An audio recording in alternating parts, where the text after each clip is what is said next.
Ladies and gentlemen, welcome to Destiny. I'm Death from Above. Today I want to talk about the Thorn. It's back in black.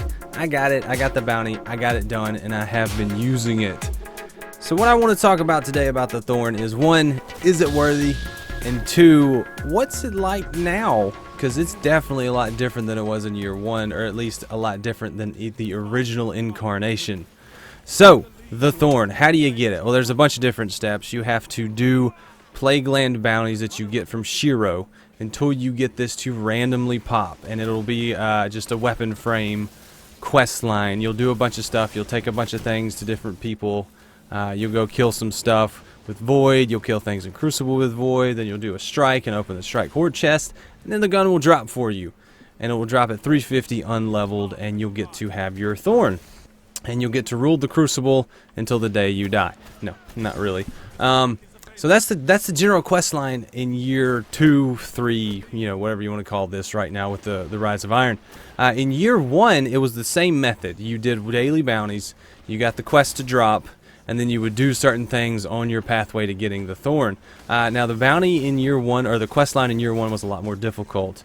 And you had to get Void kills in the Crucible, but every kill counted as like 2 or 5 points, and every death counted as -1 point. So you would go up and then you go down, and you go up and you would go down. So you actually had to be pretty good at the Crucible to get this done in year 1. I got it done one week in Iron Banner because I was on a roll that week in Iron Banner, and I got it done, and then the Thorn was mine. So let's take a look at the Thorn. We'll talk about it and go over how it works and how it did work and how it works now, and then we're going to get into my thoughts about it and is it worthy and all that nonsense. So right now we have Thorn hand cannon. It reads, to rend one's enemies is to see them not as equals but objects. Hollow of spirit and meaning. 13th understanding. 7th book of sorrow. Now it is a medium rate of fire, medium impact hand cannon. It's got good range. That's kind of what made it deadly in year 1, was the range. Reload and stability are nothing to write home about. It is kinetic. It is infusible. It has accurate, field choke, and aggressive. It has final round snapshot, send it, perfect balance, and mark of the devourer. Rounds pierce targets and cause lingering damage over time. So the gun's kind of got a bunch of different ways you can use it. You can go for max range, you can go for max stability, you can go for snapshot for speed. I like to go for max range just because on a hand cannon, max range gives you a lot of benefits. So that's just where I leave it. If I'm doing it wrong, let me know in the comments. I've only had it a couple days, and I've only been using it that way. So let's talk about the mark of the devourer. The rounds pierce the target, causing lingering damage over time. This is what made the Thorn so deadly in year 1. That and the range. Hand cannons in year 1 had such ridiculous range. You could hit things cross map like a scout rifle, and with this thing you had such good impact. It's not huge impact, but it is a hand cannon impact, so you would have good range, good impact, and then the mark of the devourer. And the way that worked in year 1 is it would tick for 7 damage 7 times, I believe. There were 7 ticks, 7 damage. The way it works now is you get, I think, 2 or 3 ticks at 2 damage, but it stacks. So every successive hit adds another tick.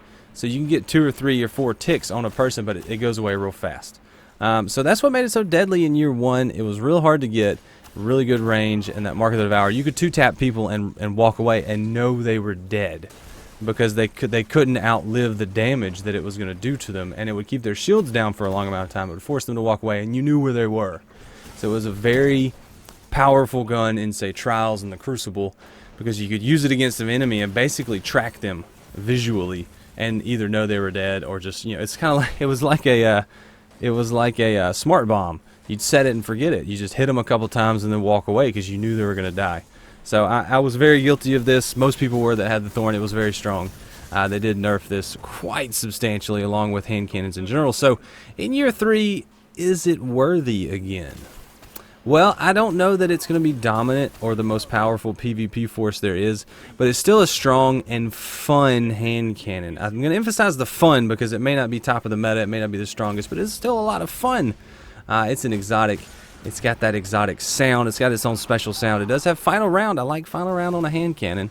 It's definitely cool. I forgot it had it until it started proccing on me. I was like, what's that noise? It's got final round. Oh, man.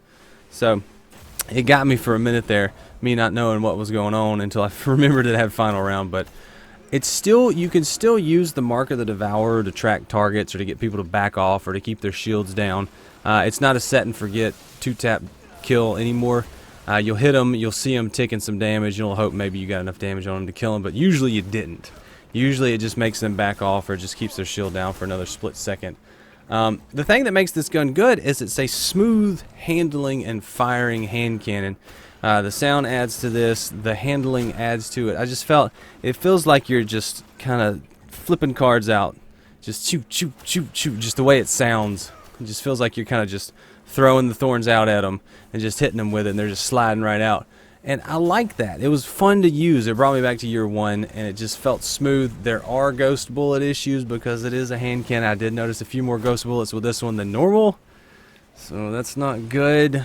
But once I got into a groove with it, it was a lot of fun to use. It does have use, it does have purpose. There were times when I would get that Marker of the Devourer to proc and it would take out the enemy after I was dead or after they had run away. I'd be like, oh, I got that kill. So it's a cool gun to use. It's definitely a fun gun. It's an exotic. Is it worth an exotic slot in trials? No, I don't know that I would trials with this, but doing some 6v6 or some 3v3 for fun, maybe an Iron Banner just to make people mad. Because I mean, let's be honest, nobody's using that artifact to get rid of the DOT, but it's possible. I did notice some of them were ticking for 1 and not 2 damage, so maybe they were wearing it. I don't really know, but what do you guys think about the Thorn? Is it good? Do you like it? Did you even get it yet?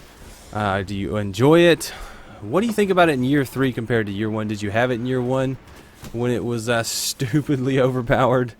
And if not, you missed out on some fun. So you guys may not even know what everybody's talking about or why they're so excited about the Thorn, or why they were so excited. But let me know in the comments what you think about it, and if you want me to take a look at some other guns, let me know in the comments which ones you want me to look at. But I'm interested to see what you guys have to say about the Thorn in year 2 or 3.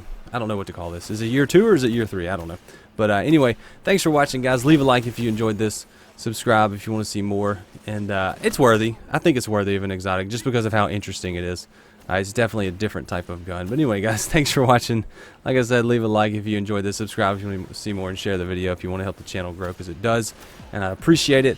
But until next time, I'm Death from Above, and I will see you later. See you, bye.